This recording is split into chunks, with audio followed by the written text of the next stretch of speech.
Halo, halo, apa kabar? Assalamualaikum warahmatullahi wabarakatuh. Senang sekali bisa kembali menjumpai Anda semua.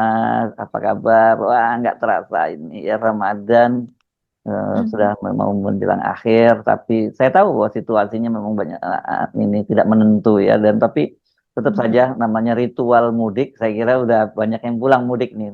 Ini mudah-mudahan Anda kalau jangan terjadi seperti di masa lalu ya, ketika misalnya krisis itu kemudian pulang mudik itu nggak pulang lagi ke Jakarta karena kehilangan pekerjaan. Mudah-mudahan nggak terjadi semacam itu ya. Kita doakan buat teman-teman tetap bisa eksis beraktivitas kendati situasi yang sekarang ini sangat sulit ya. Oke, mari Mhm. kita berbincang tentang situasi aktual saat ini. Dan seperti biasa kami temani Anda dalam perbincangan off the record ini, membaca berita di balik berita. Saya Hersubun Arif. Dan saya Agi Beta senang sekali menjumpai teman-teman semua. Yes, Semoga semua dalam ya. keadaan sehat. Mbak Kita Agi, ngomongin ya, apa, Mas Yusuf? menarik karena Pak Prabowo kan kemarin dalam rapat kabinet ya, rapat kabinet Pak di sana lengkap itu Mbak Agi Ya, pada waktu hari Jumat, kan Pak betul. Prabowo itu merespon pernyataan dari Pak Purbaya yang menyatakan bahwa sekarang ini apa yang yang bahwa banyak yang nakut-nakutin lah pengamat itu, kata Pak. Ya, enggak, ekonomi kita nggak seburuk itu kok gitu kata Pak Purbaya, ya itu kan hanya pengamat di Mhm. TikTok dan YouTube itu. Ini siapa yang dimaksud ya pengamat di YouTube itu. Tapi yang lebih menarik karena setelah begitu Pak Prabowo sebenarnya belum selesai banget Pak Prabowo bicara, itu langsung direspon oleh Ya. Presiden Prabowo yang menyatakan dia tahu bahwa dia dapat laporan intelijen dan kemudian banyak pengamat-pengamat yang ya narasinya Pak Prabowo kita tahu lah ya, jadi mungkin antek-antek Pengamat akan asing ditertibkan ya begitu akan ya kalau yang rame. ditertibkan ya. Nah itu kemudian mengundang keprihatinan dari banyak kalangan. Loh, kalau pengamat ditertibkan ya ini negara menjadi tidak demokratis dong, begitu ya bagi. Nah, Mhm, tapi betul. bersama dengan itu kan kemudian muncul, saya udah lama itu kan mengamati di media sosial soal ante-ante asing, ada media yang dibayar, ada pengamat yang dibayar, itu Mhm. kan Mhm. berkembang jadi rame, Aktivis yang dibayar. artis yang dibayar dan Mhm. sebagainya. Dan bahkan ada satu lembaga yang sebenarnya jelas itu nyebar di media sosial disebut Celios ya. Ini Mhm. Bima Yusisira ya yang disebut Ya, betul. itu, Dan kawan-kawan. Ya. teman-temannya. Dan kemudian yang lebih menarik lagi kemarin ada peristiwa penyiraman air keras kan Mbak Betul. Agi. Itu yang menimpa Andri Yunus. Dan Andri Yunus itu jejaknya apa, pergerakannya hari Kamis malam ya, dia Mhm. disiram air keras itu, Betul. sore harinya dia melakukan pertemuan di Celios juga di kawasan Menteng ya, kantornya ya. Iya, Dan sebelum dia kemudian berdiskusi. Mhm. diskusi, kemudian akhirnya terakhir dia podcast soal militerisme itu Mhm. di Tapping, YLBHI ya, ya. rekaman lah di situ. Nah, Mhm. ini jadi menarik Mbak Agi menurut saya, untuk mari kita bahas apa yang sebenarnya terjadi kan. Dan kemudian tadi Mbak Agi mengirimi saya juga ada media namanya Sunday Guardian ya Mbak Agi ya. Ya, betul. Namanya. Saya pikir tadinya ini media grupnya Guardian Inggris. Ini kalau kalau sampai Guardian yang menurunkan berita itu tentang bagaimana George Soros seperti yang banyak dinarasikan di Mhm. media sosial, Mhm. dia itu membiayai sangat besar untuk mengkudeta Prabowo lah, kira-kira gitu gampang Mhm. bahasanya ya. Mhm. Dan termasuk yang Mhm. menerima itu UI ya, ada lembaga di Mhm. UI yang menerima itu menurut saya serius nih Mbak Agi. Cuman saya nggak tahu Mhm. Sandi Guardian ini apakah satu grup dengan Guardian yang di London atau enggak ya. Mari kita bahas soal itu Mbak Agi. Iya, mau coba kita urutkan ya, Ya. supaya teman-teman ini tidak bingung apa yang terjadi saat ini. Hmm. Jadi, ini ada sebuah berita di The Sunday Guardian, ini sebuah media dari India, tidak ada hubungannya dengan media dari Oh, Inggris. India. Tapi kan India jajahan Inggris nih tadinya. Banyak terafiliasi media. Enggak ya? Mungkin ngikut ya, karena ini baru berdiri tahun 2010. Sementara kalau Guardian kan sudah Oh, reputasinya sudah ya. lama sekali, ini media yang termasuk paling lama juga begitu yang ada di Inggris. Sementara ini berdiri tahun 2010 dan kemudian isinya ini memang judulnya ya Mas Ersu, coba saya baca judulnya. Ini dari sundayguardianlive.com. Dia menulis headline-nya Soros Network Funds Youth Leadership Grassroots Mobilization in Indonesia. Jadi yayasan dari Soros, George Soros, yaitu salah satu orang terkaya di dunia, raja media di dunia itu, dan juga dia seorang Yahudi, itu memberikan pendanaan kepada untuk kepemimpinan para Anak-anak muda lah. kaum muda, Kaum begitu muda ya. ya, di Atau Indonesia, sekarang kalau sebutnya termasuk Gen Z atau Gen Z lah Gen mungkin Z. ya. Ya.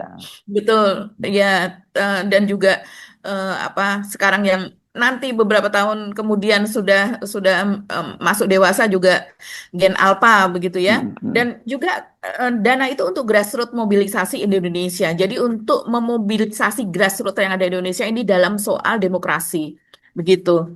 Nah, eh, kalau kita melihat narasinya cukup panjang, Mas Ersu, ini saya terjemahkan secara bebas saja. mm, Eh, eh, itu tidak ada disebut di situ nama Selios. Memang yang ada itu Kurawal Foundation, Yayasan mm, Kurawal. Ini juga yang cukup eksis di Indonesia dalam apa ya, pengajaran soal demokrasi, kemudian soal penelitian, soal apa hukum juga dan sebagainya lah ya. Dan ini juga diikuti oleh banyak follower. Nanti kita lihat followernya ada berapa.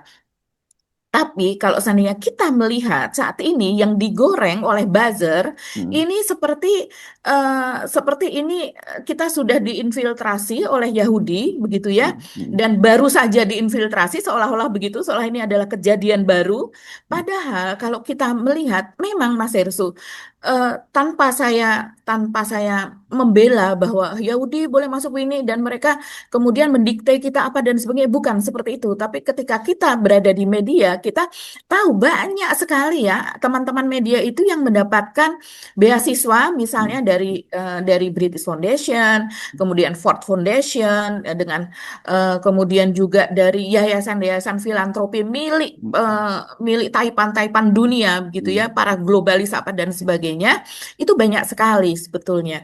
Nah, kalau kita melihat isi dari berita yang diunggah di Sunday Guardian ini itu tidak ada menyebut sebetulnya nama Selios, yang banyak disebut mm. adalah nama Kurawal. Dan di situ juga sebetulnya kalau seandainya mau membuat ini dipelintir gitu oleh para buzzer sebagai sebuah peristiwa atau pendanaan untuk menjatuhkan Prabowo, sebetulnya di situ nama NU Nahdlatul Ulama dan juga Muhammadiyah sebagai organisasi Mm, keagamaan terbesar nomor satu dan nomor dua di Indonesia bahkan di dunia begitu ya, mm, itu mm. lebih layak untuk diunggah, lebih Ya, layak karena memang untuk disebut di namanya di situ ya.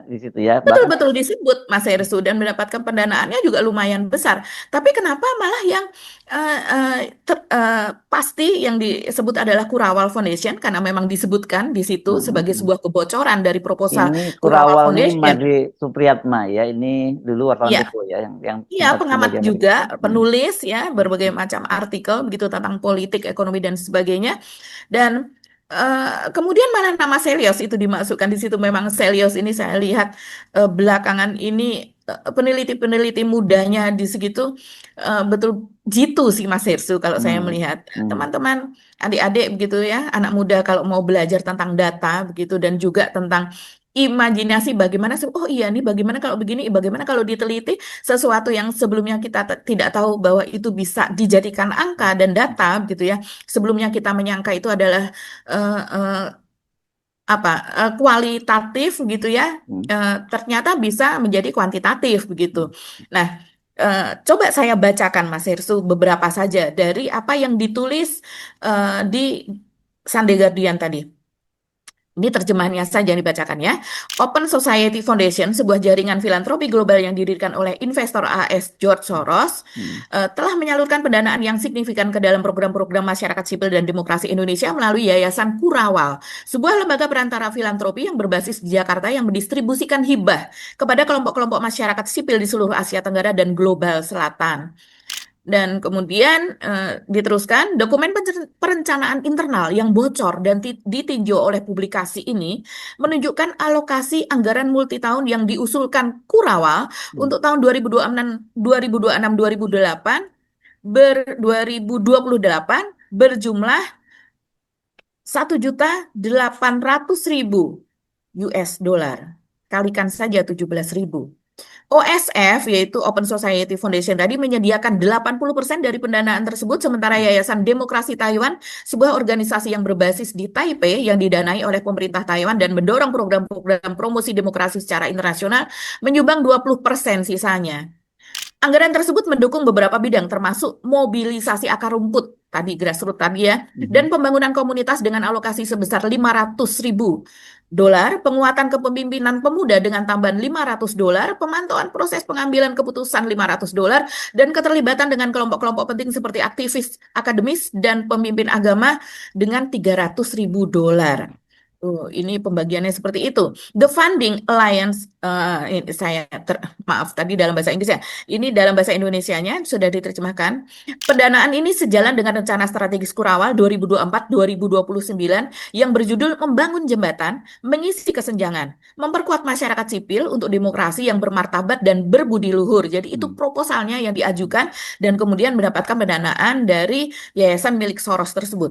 Rencana strategis tersebut menggambarkan masa kepresidenan Joko Widodo yang dikenal luas sebagai Jokowi yang menjabat sebagai Presiden Indonesia dari tahun 2014 hingga 2024 sebagai dekade pembongkaran demokrasi. Teman-teman jangan lupa, Soros pernah datang ke istana pada tahun 2014 dan bertemu Jokowi dan diterima dengan sangat baik. Dan kita tahu Soros ini operasinya di Indonesia sudah dari sejak zaman Orde Baru. Sementara kalau sekarang dia lebih banyak operasi-operasi filantropi. Dan sebetulnya untuk yayasan sebesar itu belum tentu juga seorang George Soros yang ada di pucuk pimpinan mengetahui operasi yang ada di bawahnya. Ini bukan merupakan apologi, bukan ya, tapi biasanya seperti itu begitu. Coba kita melihat lagi di sini, rancangan tersebut mengantisipasi tantangan politik lebih lanjut di bawah Prabowo Subianto, mantan Jenderal Angkatan Darat dan Menteri Pertahanan Indonesia menjabat sebagai Presiden pada tahun 2024.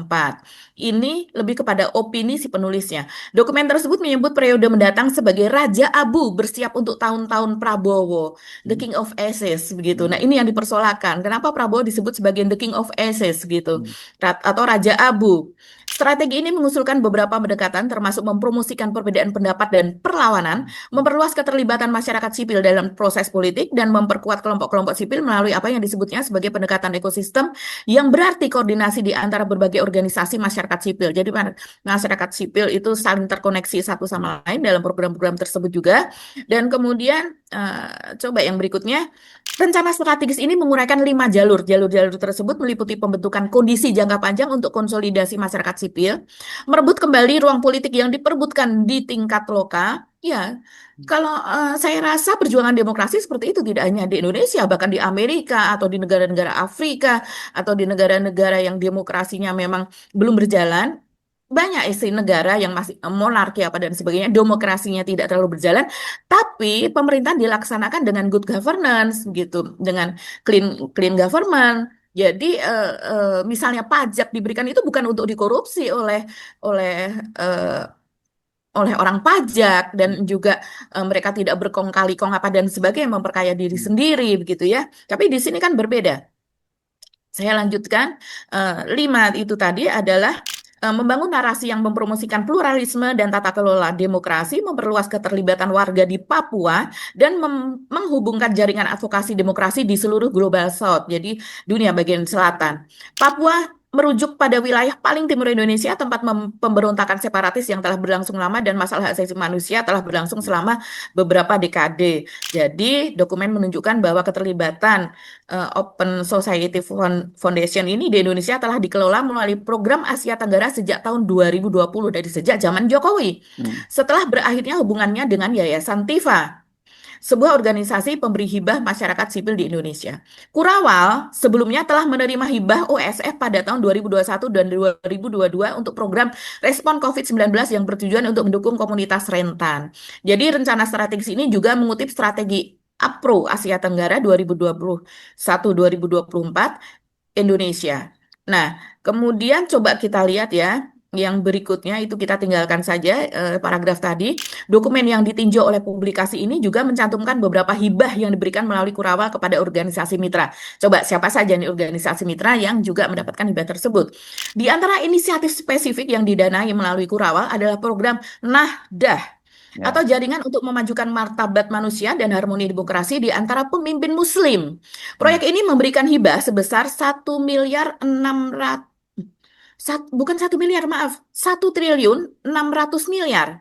rupiah kepada Yayasan Islami Media Ramah, sebuah yayasan media Islam yang berbasis di Jakarta yang mengoperasikan platform online islami.co. Ini ada di Instagram, suka berseliweran di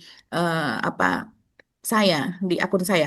Program 12 bulan ini bertujuan untuk memperkuat para pemimpin Muslim progresif dari pesantren, yaitu sekolah berasrama Islam tradisional di Indonesia, dan dari organisasi seperti Nahdlatul Ulama, organisasi Muslim terbesar di Indonesia, dan Muhammadiyah, organisasi Hmm. Muslim terbesar kedua di negara ini, Hmm. dan jaringan pendidikan dan kesejahteraan sosial utama. Kedua organisasi ini memiliki jaringan pendidikan dan sosial yang luas di seluruh Indonesia. Program ini bertujuan untuk mengembangkan narasi Islam yang membahas isu-isu sosial kontemporer serta mempromosikan demokrasi, hak asasi manusia, dan kesejahteraan sosial. Berikutnya, ini data juga kegiatan yang direncanakan meliputi roadshow regional, konsultasi ahli, lokakarya penilaian, halakoh atau diskusi lingkaran studi Islam, publikasi termasuk 2 buku untuk pembuatan buku, dan sekitar 80 artikel, dan jangkauan digital termasuk 12 kuliah online dan 8 episode podcast. Sangat detail ya di situ. Memang biasanya seperti ini para foundation atau yayasan Hmm. filantropi tersebut Buat menginginkan ya laporan sangat laporan yang detail. detail ya. Betul, Oke. sebagai bentuk pertanggungjawaban. Inisiatif lain yang berjudul Sekolah Ekologi Politik dan Pelatihan Pengorganisasian Rakyat melibatkan hibah sebesar 217.400.000 kepada Yayasan Hamalatul Ardi Al Murtado, sebuah organisasi nirlaba Indonesia yang bergerak di bidang pendidikan politik, akar rumput, dan advokasi lingkungan. Bla bla bla bla. Ini proyeknya selama 6 bulan. Saya lanjutkan lagi yang berikutnya terlalu panjang. Program ini berlangsung dari 15 November 2025 hingga 14 Mei 2026 dan membutuhkan setidaknya 6 sesi sekolah ekologi politik atau pelatihan pengorganisasian rakyat. Pendanaan dicairkan dalam 2 tahap dengan 200 juta rupiah dibayarkan pada awal proyek dan sisanya sebesar 17.400.000 dicairkan setelah persetujuan laporan akhir. Sangat detail ya. Ini yang terakhir. Inisiatif ketiga yang berjudul Menjembatani Perbedaan Bahasa Politik, memperkuat hubungan antara perjuangan kelas pekerja dan gerakan demokrasi di Asia Tenggara, melibatkan hibah sebesar 1.200.000 kepada Asia Research Center, sebuah lembaga penelitian yang berbasis di Universitas Indonesia, salah satu universitas negeri terbesar dan terkemuka di negara ini yang terletak di dekat Jakarta. Ini harus dituliskan demikian karena ini terbitnya ada di India ya, penulisnya pun wartawan India.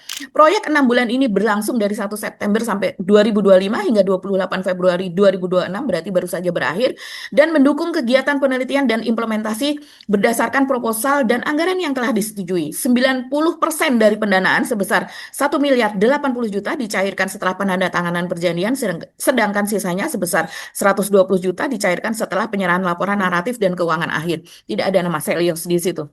Yes. Jadi ini Oke, menarik mari sekali. kita duduk dalam kaitan duduk persoalannya ya, karena kok seperti terhubung gitu.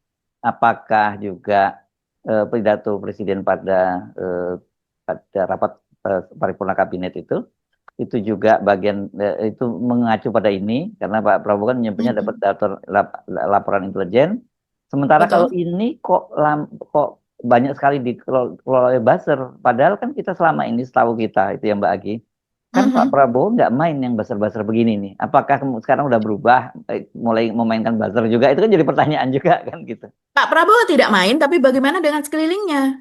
Oh gitu Kita ya? tahu sekelilingnya memiliki Hmm. akun-akun medsos, bahkan satu orang bisa punya akun medsos dan ada fanbase-nya. Jadi ada Oh, ada oke oke. akun-akun penggemar, pendukung yang setiap hari kerjanya hanya memuja-muja saja, dan saya rasa itu kalau untuk admin akunnya itu saya rasa enggak bekerja begitu saja ya. Hmm. Ada imbalannya lah kalau melihat begitu. Orang mengelola admin akun TikTok misalnya, kemudian akun Instagram apa dan sebagainya, itu kan ya kita tahu lah, kita orang media itu biasanya berbayar, dan orang yang memiliki itu pasti ada tujuan tertentu juga kan Mas Hersu. Dia effort mengeluarkan pendanaan, waktunya apa dan sebagainya untuk terus memantau akun-akun yang bagaimana akun-akun Ya, itu bekerja, jadi bagaimana gini, engagement-nya dan sebagainya. kita tidak menafikan ya, karena begitu menyebut nama Soros itu kan sangat sensitif. Kan kita ingat bahwa Betul. Mm-mm. pada tahun 98 itu dianggap Soros juga bagian dari permainan itu pada Ikut. waktu itu, tapi Mm-mm. Soros bukan mendanai seperti ini. Dia dia mendapatkan dia bermain di Indonesia dengan mendapatkan uang gede di situ dengan memainkan rupiah kan pada Betul. waktu itu gitu. Nah, kalau yang sekarang ini dia yang disebutkan bahwa dia mendanai untuk transformasi demokrasi, dan ya, kita mesti akui secara jujur kadang-kadang memang istilahnya demokrasi itu demokratisasi dan sebagainya itu bisa jadi juga itu semacam cover saja kan gitu, ada agenda-agenda yang lain yang lebih gede. Dengan catatan kalau memang informasi dari Sunday Guardian tadi itu valid kan gitu, itu yang Mbak Agi, yang saya kira yang Betul. begini-begini kita mesti open mind, tapi juga jangan kemudian langsung menjudge juga Mbak Agi, ya kan karena Betul, ini ya betul hmm, itu Mas hmm, Hersu. hmm, Jadi kita melihat ini di hmm, Indonesia saja, hmm, Taipan-Taipan yang ada di Indonesia, dia iya, merusak hutan. uh, Kemudian dia ada CSR dan dia juga ada yayasan, dia membentuk yayasan. Bagaimana CSR itu kemudian memberikan itu kepada para plasma yang di bawahnya, kemudian itu memberikan untuk edukasi tentang lingkungan, tentang penyelamatan hutan dan sebagainya, padahal itu operasionalnya merusak hutan. Dan begitu juga yang lain-lain, misalnya perusahaan tembakau begitu ya, yang banyak diprotes apa dan sebagainya. Tapi dia berinvestasi di olahraga yang jelas-jelas pemainnya itu nggak boleh perokok. Dan jadi itu sesuatu yang memang itu terjadi tidak hanya di luar negeri tapi di dalam negeri juga. Seperti George Soros, dia main di sesuatu yang memiliki impact besar terhadap kekayaannya, terhadap dunia, bagaimana kekuasaan itu berpindah tangan dan sebagainya. Dia ada di balik itu. Tapi kalau yang untuk ini malah justru kalau saya melihat Mas Hersu, ini adalah cara George Soros untuk memperbaiki image dirinya di mata dunia. Jadi apakah seperti juga ini. nggak, ini kan asumsi mau betul ada Johnson macam itu. Tapi apakah asumsinya dia memang seperti itu dan kemudian dia mendorong terjadi perubahan dan dengan begitu dia mendapatkan bisa mengambil untung di situ, kita nggak tahu juga kan gitu ya bagi kalau Betul. lihat perilaku dia di masa lalu terutama pada tahun 98 kan sebenarnya dulu itu karena kita memang sudah rentan kemudian dimainkan sama dia ya udah langsung kita bisa ambruk. Ya ini menarik menurut saya karena satu di satu sisi kita tidak naif bahwa ada permainan-permainan asing semacam ini, tetapi kita juga tidak bisa serta-merta menyatakan bahwa semua kegiatan yang berkaitan dengan demokrasi itu bagian dari cover saja, untuk itu tujuannya untuk mendongkel Nggak bisa seperti pemerintah. itu. Iya, Iya. gitu ya. Apalagi ini yang seperti organisasi besar seperti NU dan Muhammadiyah. Iya. Bagaimana mungkin mereka tidak tahu asal dananya itu sebenarnya dari mana?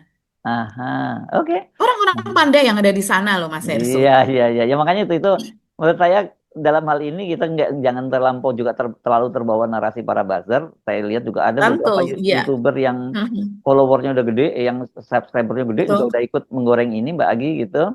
Tetapi Iya. tapi juga jangan serta-merta kita langsung membantah bahwa itu tidak ada permainan semacam itu karena itu praktek yang lama. Kita tahu bahwa di masa-masa lalu kan banyak Amerika terutama melalui CIA kan bisanya juga bisa dulu ada namanya Asia Foundation segala macam itu kan belakangan kemudian terungkap siapa dia digunakan oleh untuk gerakan-gerakan intelijen juga seperti itu. Jadi ya inilah memang kalau sebuah negara seperti kita ini gampang banget diobok-obok orang gitu. Jadi kalau supaya Betul. iya, Dengan narasi buzzer aja sudah langsung iya, percaya, Mas. Ya. iya, Memang kita tidak menafikan ya. hmm, Ini hal seperti ini hmm, tidak bisa black and white, tidak bisa yes, hitam dan putih. ya, Selalu ada abu-abu di dalamnya. Jadi kalau saya melihat sebagai hitam muda atau putih tua, kayak gitu. Jadi kalau saya lihat putih pun tidak mulus putih semua. Ada putih tuanya, hitam pun tidak mulus semuanya. Ada keputih-putihannya begitu. Jadi kita tinggal melihat ini konteksnya apa ya. Kita lihat yes, dulu konteksnya, gitu. Kira-kira ya, bagaimana. Nah, coba kita lihat Mas Hersu, ini salah satu buzzer misalnya saya melihat ya ada di thread, itu dia memelintirnya sampai coba kita bandingkan dengan narasi yang saya bacakan tadi. Dia menulisnya seperti ini. The Sunday Guardian mengungkapkan skenario King of Aces yang menyasar pemerintahan Prabowo via dana asing sebesar 1,8 juta US dollar dari jaringan George Soros. Dana ini digunakan untuk memobilisasi massa dan infiltrasi sektor strategis guna memicu instabilitas nasional dengan kedok program demokrasi. Ini oke, kita sekarang gini ya, kita melihat ya dari sisi Yahudinya ini kemudian digoreng-goreng, "Oh, itu orang Yahudi apa dan sebagainya begitu."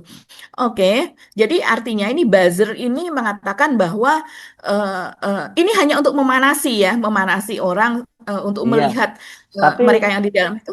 tapi logikanya kan aneh karena kalau sekarang kan Pak Prabowo dibilang bahwa dia di BOP itu kan kemudian bersekutu dengan Israel Yahudi. Tapi kenapa sekarang Betul, Yahudi betul. mau?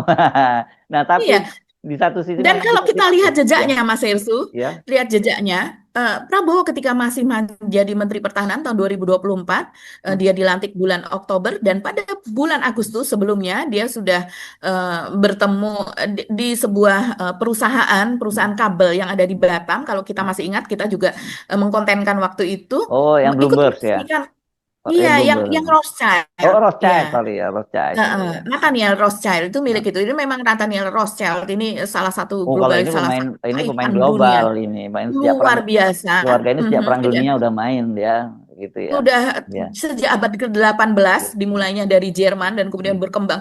Hampir semua perbankan, semua properti, main apalah segala Ya. macam lah dia main ya. Nah. Apalagi di pertambangan. Dan dia berinvestasi di Indonesia, yang ketika Prabowo menjadi Menteri Pertahanan, dia meresmikan di Batam gitu, di perusahaan kabel tersebut. Dan dia investasinya memang ratusan miliar begitu. Itu pengembangan gedung yang ada di Ya. sana. Jadi, dan Pak Hasim juga, adik dari Prabowo, Hasim Joyo Hadikusumo, juga menyatakan bahwa dia memiliki villa di Swiss yang sempat ramai itu, dia bertetangga dengan Nathaniel Rothschild, dan mereka adalah sesama keluarga itu berteman saja begitu. Jadi mereka memang memiliki hubungan baik. Nah, sementara di sini kita bisa melihat Prabowo memiliki hubungan baik ya, dengan jaringan internasionalnya. Sementara digoreng oleh buzzer ini sebagai eh, dana dari Yahudi loh, ini masuk ke Indonesia dan kemudian untuk menggoyang Prabowo. Ini kan jadi nggak match Ya, gitu. makanya Jadi saling bertolak belakang kan jadinya gitu betul, ya. betul, saling bertolak belakang. Ya. Dan ini buzzer-buzzer itu coba kita lihat Mas Hersu, saya dikirimi apa namanya, semacam poster atau meme ya oleh Mas Hersu juga. Saya tanya ini dari mana? Misalnya di situ udah ditulis ya. Dan ini ramai memang ada di media sosial saya lihat. Terungkap jutaan dolar dari George Soros untuk menggoyang pemerintahan Prabowo Subianto. Kemudian disebutkan dengan dana tersebut diajukan untuk mobilisasi massa akar rumput 8,5 miliar, mendukung kepemimpinan muda 8,5 miliar, memantau proses pengambilan keputusan 8,5 miliar, membangun hubungan dengan kelompok kritis seperti tokoh agama dan aktivis akademik senilai 5 miliar rupiah, itu tadi termasuk untuk UI. Nah, siapa yang menerima? Di bawahnya ada Open Society Foundation, di bawahnya eh, ada Kurawal Foundation 2023, 3 juta 3,2 US dollar, Kurawal Foundation 2022 945.000, Kurawal Foundation 2022 245.000, 245.000, Kurawal Foundation 2021 900.000, Kurawal Foundation 2020 900.000. Ini Ya. artinya sejak zaman Jokowi, dan George Soros memang datang ke Indonesia tahun 2014 Ya. di istana. Oke. Yang berikutnya Open Society Foundation, di bawahnya tertulis Yayasan Selios Pencerah Bangsa 2024 sebesar 2 juta dolar, Yayasan Selios Pencerah Bangsa 2023 175.000, 2023 400.000, 2022 186.000. Jadi Oke, saya kira gini, kita kan tentu saja hanya mendudukkan pada proporsi sebenarnya. Jadi kita lihat betul. silakan lebih begini, itu mesti dicerna dengan hati-hati, ya. Jangan langsung segera mengambil kesimpulan. Coba gali lebih dalam lagi, dan baru kemudian nanti kita akan ketemu nanti, Wan. Pasti seperti apa sesungguhnya yang sedang terjadi. Itu ya Mbak Agi ya. Iya, Oke. Mas Ersu, kita perlu masukkan sedikit dulu, Mas Ersu. Apa tuh? Siapakah Sunday Guardian ini? Dan penulisnya yaitu Abinandan Misra, maaf. Abinandan Misra ini jurnalis asli dari India, begitu ya. Saya menengok ke FB-nya. Dan kemudian salah satu FB-nya yang terakhir adalah pertemuannya dengan Narendra Modi, begitu. Dan tampak dia bangga sekali. Jurnalis ini masih muda ya. Dia menulis, "This is from yesterday. As on previous occasion, his warmth and care for me and my family were unmissable, and this picture does not fully capture them." Keluarganya nggak ada. Dan di bawahnya itu banyak sekali yang menghargai dia bertemu Modi apa. Dan ketika dia menulis Soros Network Funds Youth Leadership ini, ternyata tidak ada pembacanya. Tidak ada, even one like tuh nggak ada, Mas Hersu. Satu jempol aja nggak ada. Komentar nggak ada, Mas Hersu. Jadi ini berita apa sementara ditujukannya untuk Indonesia? Isinya Jangan-jangan nonton orang Indonesia yang banyak. Biasanya masyarakat Indonesia aware dan kemudian rame di situ. Bahkan saya lihat itu di akun Instagram dari akun medsos Sunday Guardian, baik itu di Facebook, baik itu di X, baik itu yang ada di Instagram. itu cerita soal itu, narasi soal ini juga tidak mendapat sambutan gitu. Dibaca tidak mendapat like Jadi dan ini apa ya? Anda sebutkan ini misterius juga lah gitu ya. Kenapa tiba-tiba? misterius. Karena Kenapa? biasanya yang care terhadap sesuatu yang terjadi di Indonesia adalah CNN, Central Ya. News Asia yang berbasis Singapura di dong punya Singapura. kepentingan Begitu atau juga ABC apa dan APC sebagainya yang ada pasti di ya. Ya India Australia. jarang kita punya perhatian pada kita ya. Oke. Betul, dan kok Ya. dia perhatian ya sama kita, perhatian banget gitu. Dan hanya kebocoran yang seperti Ya. ini sebuah foundation, yayasan Ya. Ya. filantropi dimuat sebagai Ya. sebuah berita panjang gitu. Oke. Oke, bagi kita akhiri perbincangan kita kali ini ya, tetap open mind dalam Ya, jangan semua terburu-buru judge menyimpulkan gitu ya. ya. Baik, kami mohon pamit. Saya Rusman Arif. Dan saya Gebeta, terima kasih atas perhatian teman-teman semua. Tetap akal sehat. Wassalamualaikum warahmatullahi Waalaikumsalam wabarakatuh. warahmatullahi wabarakatuh.